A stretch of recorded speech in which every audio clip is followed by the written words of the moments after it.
Comic crossovers are usually where good characters go to die, or at least wish they were dead. But sometimes, against all odds, these massive superhero pileups actually turn into something incredible. For every 10 trash fire crossover events that make you want to burn your comic collection, there's one perfect storm that reminds you why these ambitious character mashups are worth the risk. Most publishers treat crossovers like a kid throwing action figures together and making explosion sounds. They just slam popular characters into the same panels and hope something interesting happens. But the crossovers that actually work, they understand that throwing Spider-Man and Wolverine into the same fight isn't enough. You need an actual reason for these worlds to collide. Secret Wars worked because it didn't just say, hey, what if everyone fought? It created a situation where these characters had no choice but to interact. When you're trapped on a patchwork planet made from pieces of destroyed universes, you can't just swing away from your problems. The story forced natural interactions instead of manufactured drama. Crisis on Infinite Earths didn't just work because it had every DC character ever. It worked because it actually had stakes. When you're literally fighting to save the entire multiverse and watching entire worlds die, those hero team-ups feel earned. It wasn't just about who could punch harder, it was about survival. The Spider-Verse nailed it by making the crossover integral to the story. You couldn't tell this story without bringing together every spider person in existence. It wasn't a marketing gimmick, the whole concept only works because of the crossover. That's why even the weirdest spider variants felt natural instead of forced. But for every Spider-Verse, there's a dozen failed crossovers that completely miss the point. They treat these events like a checklist: big threat, random team-ups, pointless fights between heroes, and an ending that changes absolutely nothing. They don't understand that readers can tell when you're just trying to boost sales. The worst crossovers read like they were written by a marketing team instead of actual writers. Batman meets Fortnite sounds like a joke, but it actually happened. And surprise, throwing characters together just because they're popular doesn't make a good story. You need actual creative vision, not just dollar signs. Successful crossovers understand their characters. When Marvel vs. DC happened, it worked because it respected both universes. Superman vs. Spider-Man worked because it understood what made each hero tick.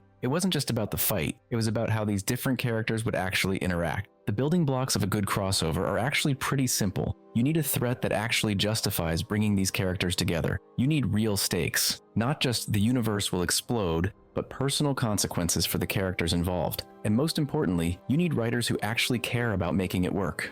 Dark Knight's Metal succeeded because it built on existing DC mythology instead of just creating random chaos. It took elements from Batman's history, the DC multiverse, and cosmic horror to create something new. The crossover felt like a natural evolution of the universe, instead of a forced collision. Crossovers fail when they ignore character development for the sake of spectacle. Civil War worked because it was built on existing tensions and relationships. Heroes fought each other because of genuine ideological differences, not because the plot demanded it. The conflict felt earned. Even smaller crossovers can work when done right. Daredevil meeting Spider-Man makes sense. They're both street-level heroes in New York. Batman teaming up with the Teenage Mutant Ninja Turtles works because both protect their cities from the shadows. The best crossovers find these natural connection points. But publishers keep making the same mistakes. They announce massive crossover events before they even have a story. They force characters together without building proper foundations. They promise nothing will ever be the same when we all know everything will reset in 6 months. The truly successful crossovers understand that you need more than just a collision of universes. You need a collision of ideas. Watchmen and the DC Universe meeting in Doomsday Clock worked because it explored how different approaches to heroism would actually interact. It wasn't just about the novelty of Batman meeting Rorschach. What publishers need to understand is that readers aren't stupid. We can tell when a crossover exists just to sell comics versus when it exists to tell a story. We can spot the difference between organic character interactions and forced plot contrivances. We know when you're respecting the source material versus just using it as window dressing. The formula for a working crossover isn't complicated.